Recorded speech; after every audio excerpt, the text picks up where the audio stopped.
Hola hermanos, buenas tardes, ¿cómo están? Me da gusto poderlos saludar nuevamente. Vamos a continuar con nuestros estudios bíblicos. Hemos estado viendo el tema hombres y mujeres usados por Dios.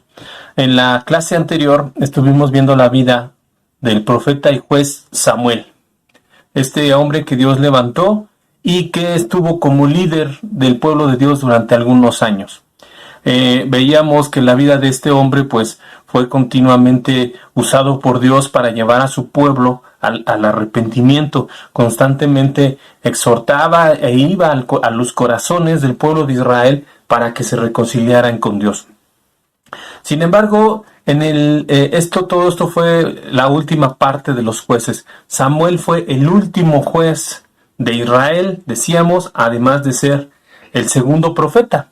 El segundo gran profeta, solo después de Moisés. Moisés fue un profeta, el siguiente gran profeta que surgió fue Samuel.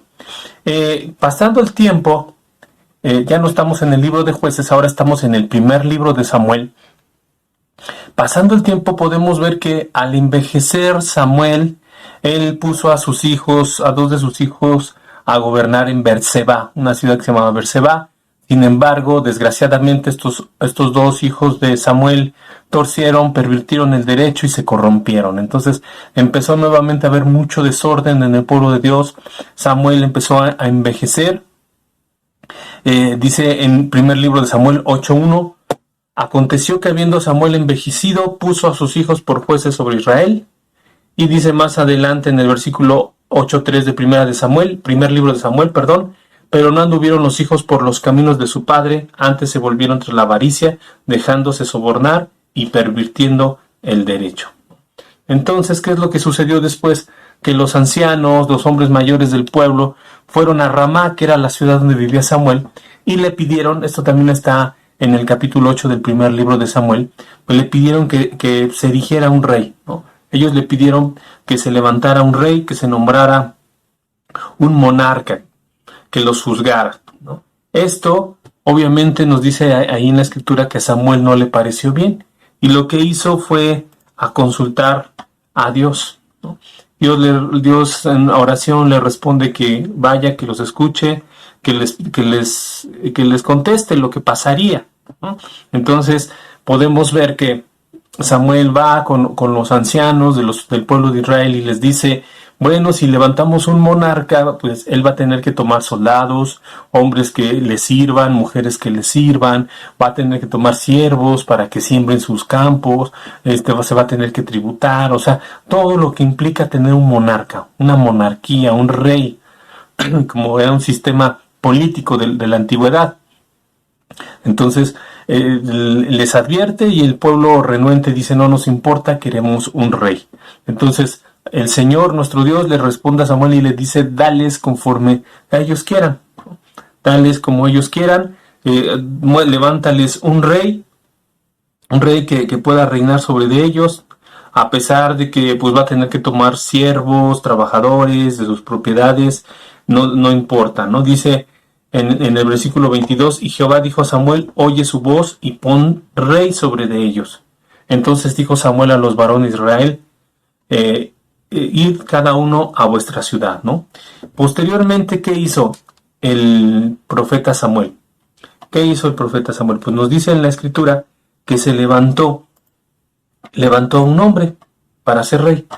Ese hombre fue Saúl. Saúl era un descendiente de la tribu de Benjamín. Él se destacaba, dice en el primer libro de Samuel 9:2, dice, y tenía un hijo que se llamaba Saúl, joven y hermoso. Entre los hijos de Israel no había otro más hermoso que él. De hombros arriba sobrepasaba a cualquiera del pueblo. Entonces vemos que ese joven Saúl,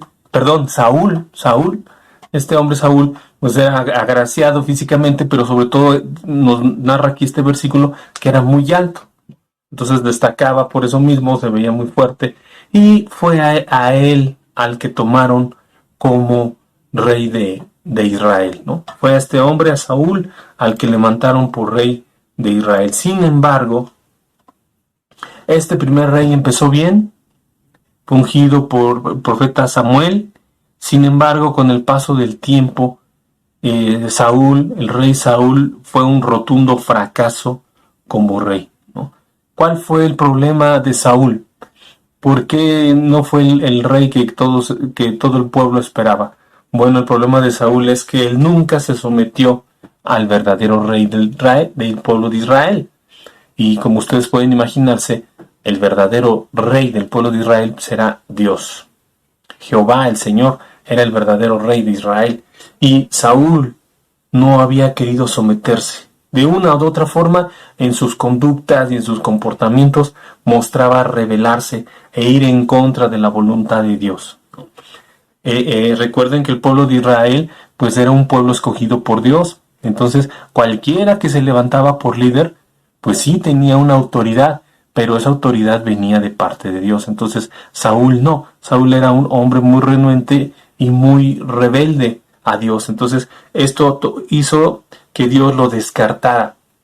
Dios lo descartara para lo que se había puesto a ese hombre, y bueno, pues tenían que tomar a alguien en su lugar. ¿Quién sería el próximo rey de Israel?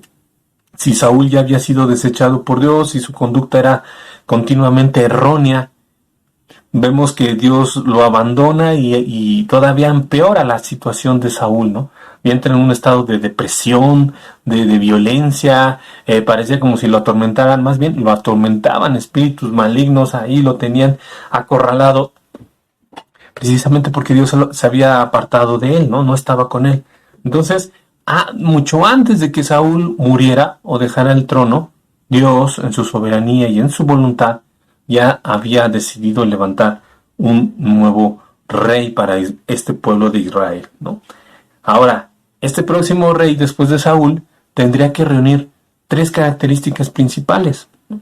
Son tres puntos principales. El primero es que este rey iba a ser seleccionado por Dios, a diferencia de Saúl, que había sido seleccionado por el pueblo.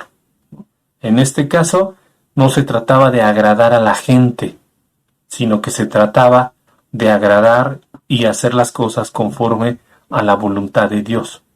Entonces, ese era el primer requisito, ¿no? La segunda característica es que se tendría que ver las cualidades internas del que sería el rey de Israel, no las cualidades externas, ¿no? Dice en la escritura, Jehová se ha buscado un varón conforme a su corazón. Samuel así lo dijo, Dios ya escogió a un varón, él ya sabe quién es él, pues es conforme a su corazón.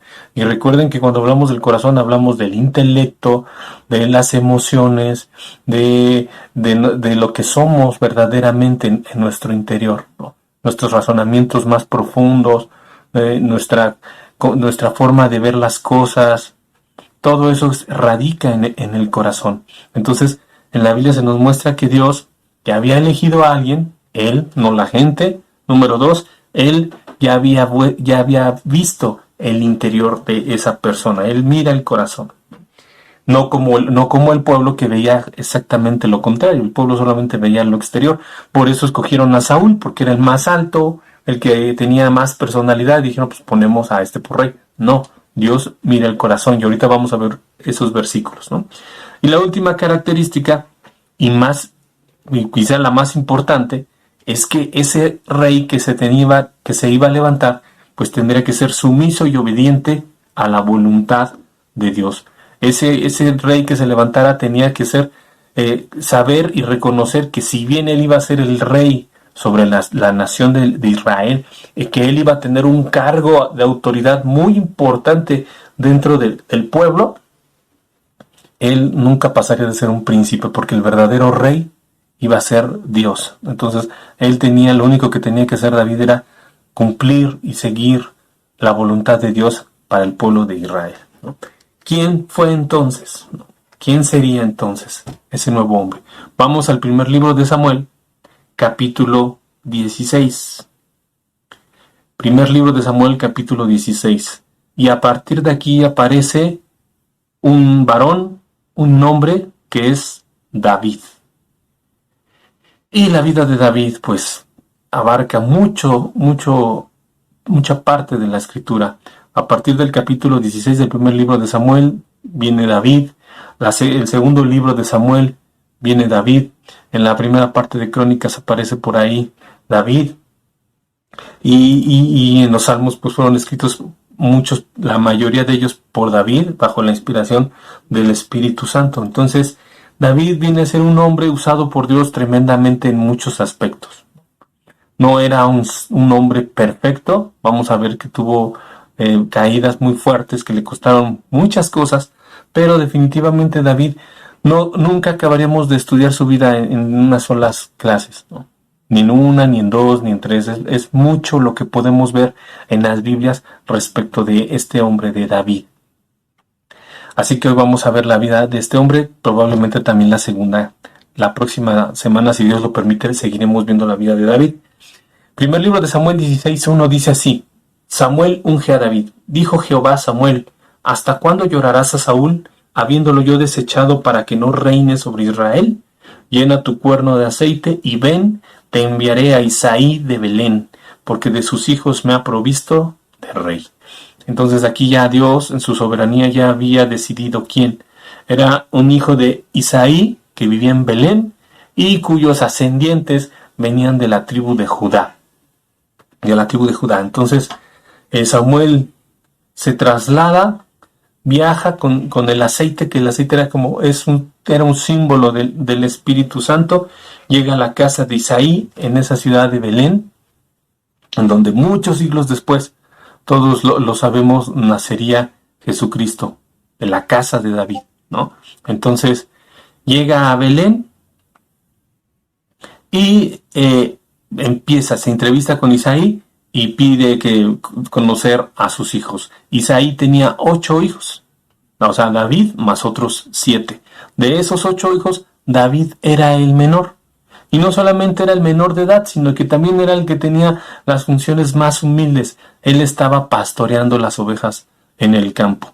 Los hermanos mayores estaban ya o en la guerra con el ejército de Saúl, con el pueblo de Israel, o en otras actividades.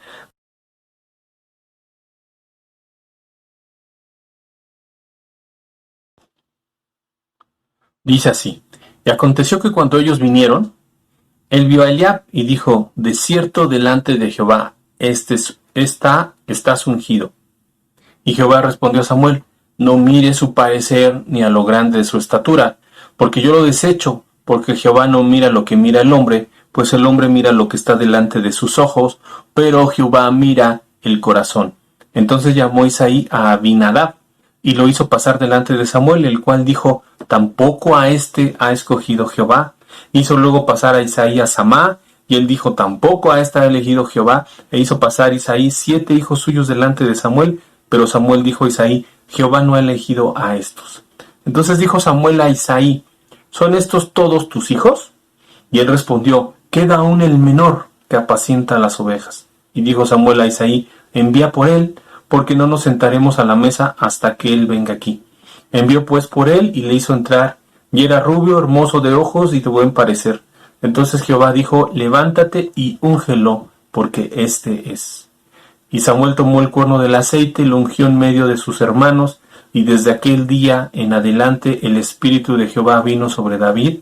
Se levantó luego Samuel y se volvió a Ramá. Entonces, en este pasaje bíblico podemos ver claramente cómo Dios en su soberanía había elegido a uno de los hijos de Isaí en Belén. De esa familia de 8 hijos, ninguno de los 7 mayores era sino el pequeño, que era David, quien se encontraba apacentando las ovejas, ¿no? Aquí esta es una de esas ocasiones donde aparece el aceite como un símbolo del Espíritu Santo. En sí el aceite como tal no es nada. El aceite no es otra cosa que un ungüento que se crea con especies aromáticas, con aceites. Eso es lo que es el aceite, ¿no? Pero no significa que el aceite tenga poder, sino el poder es Dios, es el que daba esa cercanía, esa comunión con el Espíritu Santo. Entonces, a partir de ahí, David quedó ungido como rey, pero todavía tendrían que pasar aproximadamente como 15 años, aproximadamente, hasta que se levantara como rey sobre Israel. O sea, aquí lo que vemos es Dios su voluntad por encima de la de los hombres desde tiempo atrás, ya preparando las cosas.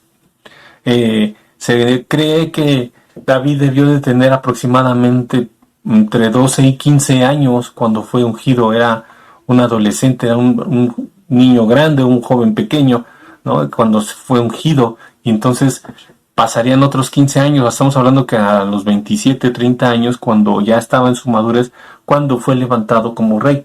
Pero para eso no solamente faltaban años, sino que también faltaban muchas situaciones muy complejas, adversas, que tendría que vivir David. Después de esto, hermanos, saltándonos muchas cosas, porque no hay tiempo de estudiarlo a detalle, viene la etapa de la aprobación de David. Es decir, cómo David se introdujo a la corte real, a estar al lado del rey, a volverse uno de los favoritos del rey. La Biblia nos narra que el rey Saúl, que todavía estaba en ese tiempo, aunque ya Dios lo había abandonado, el rey Saúl tenía problemas depresivos y era atacado constantemente por espíritus malignos. Entonces, él ya estaba, como decimos coloquialmente, ¿no? Ya estaba zafado. Ya cuando el hombre se aleja de Dios, cuando el hombre pierde su comunión con Dios, es notorio que empieza a tomar decisiones no solamente que podrían ser cuestionadas, sino muchas veces absurdas o ilógicas o tontas. Empieza a tener un comportamiento que parece irracional incluso, y pues todo esto es causa de haberse separado de Dios, ¿no? En sus contestaciones, en sus decisiones. Y entonces, ya estando en esa etapa, a Saúl le sugieren que llame a David, porque David, además de ser un pastor de ovejas, tocaba el arpa, que era el instrumento de cuerdas por excelencia de la antigüedad. Y además la Biblia nos narra cómo David no solamente tocaba el arpa, sino componía salmos, componía himnos, componía alabanzas a Dios desde muy joven, ¿no? Desde ahí podemos ver por qué Dios lo escogió a él, ¿no? Por qué su corazón era conforme al de Dios. Si tú reflexionas y te pones a pensar a David, cuando todavía el profeta Samuel todavía no llegaba, ¿no? Te imaginas a un David en el campo con sus ovejas, en la soledad del campo, contemplando la naturaleza con su arpa, y su canto, ¿a quién iba? ¿Qué inspiraba sus cantos? Lo que él cantaba y tocaba en su arpa. Pues todo esto era hacia Dios. Entonces podemos ver que él tenía un corazón que anhelaba y que buscaba de Dios, que tenía fe en él. De su mamá no se sabe nada, salvo en 2 partes de la escritura donde se habla de una mujer temerosa de Dios, pero no se da ni nombre ni mayor información de esa persona. Entonces, David, al ser un buen músico, pues es llamado por Saúl para que toque, y pues sí se ganó la aceptación por parte del rey. Nos dice la escritura en primer libro de Samuel 16:21, viniendo David a Saúl, estuvo delante de él, y él le amó mucho y le hizo su paje de armas. Y Saúl envió a decir a Isaí, yo te ruego que esté David conmigo, pues ha hallado gracia en mis ojos. Y cuando el espíritu malo de parte de Dios venía sobre Saúl, David tomaba el arpa y tocaba con su mano. Y Saúl tenía alivio y estaba mejor, y el espíritu malo se apartaba de él. Primer libro de Samuel 16:21 al 23. Entonces, esta fue la primera parte por la que David queda y se introduce a la corte, queda ahí dentro de el palacio real, queda a funcionar como un siervo del rey, un paje del rey, el rey Saúl. Pero eso fue solamente la primera parte. Como les dije hace un momento, son años de vivencias, de dificultades y de cosas que tuvo que vivir David. El segundo punto importante, que no solamente que lo hace cobrar ahí dentro del rey y del palacio un renombre, sino también con todo el pueblo, en donde también se ganó no solo la aprobación real, sino se ganó la aceptación por parte de todo el pueblo de Israel. Está en el capítulo 17 del primer libro de Samuel, en donde se nos narra cómo David enfrenta a un guerrero filisteo llamado Goliat. Se nos dice en la escritura que debió ser un hombre que alcanzaba prácticamente más de 2 metros, casi 3 metros. Era un hombre gigante, un hombre eh, fuera de serie, o sea, muy notorio su fuerza, y aparte era un soldado. Entonces imagínense, era una máquina de guerra, una máquina de matar. Entonces se estaban enfrentando, el pueblo de Israel se estaba enfrentando al pueblo filisteo. Entonces se acordó pues un reto que Goliat retaba continuamente al pueblo de Israel a que luchara con él para que no pelearan todos. El que ganara de ellos le daba la victoria a ese pueblo, ¿no? Lo obvio y lo lógico era que el rey Saúl tendría que haberlo enfrentado porque era el más alto, como lo vimos al principio. Saúl era el más alto, era el que se supone que era el rey, entonces él tenía que haber enfrentado a Goliat. Sin embargo, él y todos sus soldados pues, eran muy temerosos. ¿Quién fue el que se atrevió? Fue David. Fue David, la Biblia nos muestra que David fue a dejar alimento, ni siquiera iba a participar en el ejército, se da cuenta de la situación, de lo que está pasando, y él sin ningún problema y con toda la fe puesta en Dios dice, yo lo enfrento, ¿no? Yo lo puedo hacer. Y como tú, pues si tú una información tienes, ¿no? Pero cuando estuve en el campo con mis ovejas, yo enfrenté a un oso, a un león, que eran animales que en aquellos tiempos no estaban en extinción. Era muy diferente toda la cuestión ecológica. Entonces era común ver en la tierra del Medio Oriente ver a leones o algunos felinos que andaban ahí. Entonces nos muestra aquí la escritura que David ya había enfrentado fieras salvajes de mucha fuerza, de mucho poder, y pues él estaba capacitado. Él tenía una forma de enfrentarlos pues infalible, ¿no? Que le había dado siempre la victoria. Entonces él va, le intentan poner una armadura, pero él no se siente a gusto porque nunca la había usado, casi le estorbaba más de lo que le beneficiaba, y va y enfrenta a este hombre, a este guerrero filisteo Goliat. En el versículo 43 del primer libro de Samuel 17 dice, y dijo el filisteo a David, ¿soy yo perro para que vengas a mí con palos? Y maldijo a David por sus dioses, ¿no? Porque David lo estaba enfrentando sin nada de un soldado.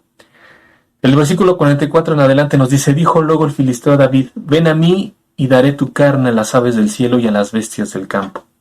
45, entonces dijo David al filisteo, tú vienes a mí con espada y lanza y jabalina, mas yo vengo a ti en el nombre de Jehová de los ejércitos, el Dios de los escuadrones de Israel, a quien tú has provocado.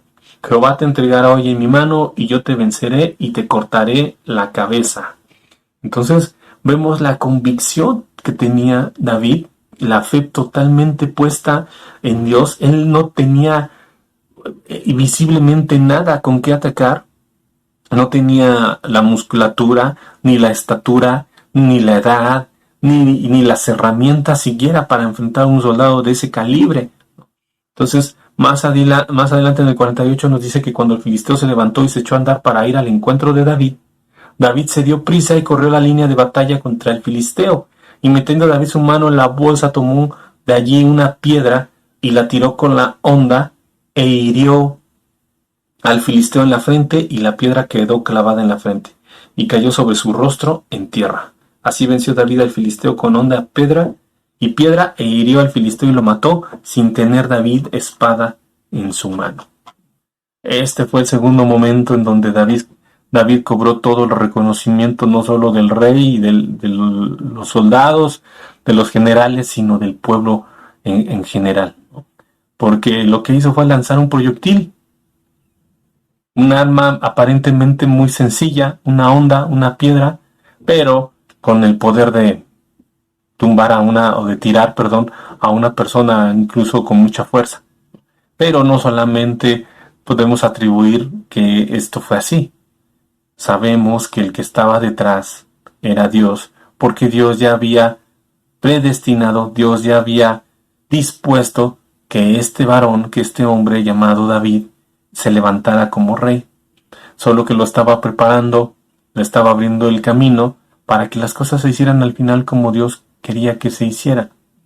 Lo importante de ver aquí es la fe de David, Así como con Sansón, el cabello no era lo que le daba la fuerza, sino el Espíritu de Dios que estaba en él. Así que aquí en este caso pasa lo mismo. No era la onda, no era la piedra en sí, esa arma que utilizó David para derrocar a Goliat, sino que era el Espíritu Santo en este hombre.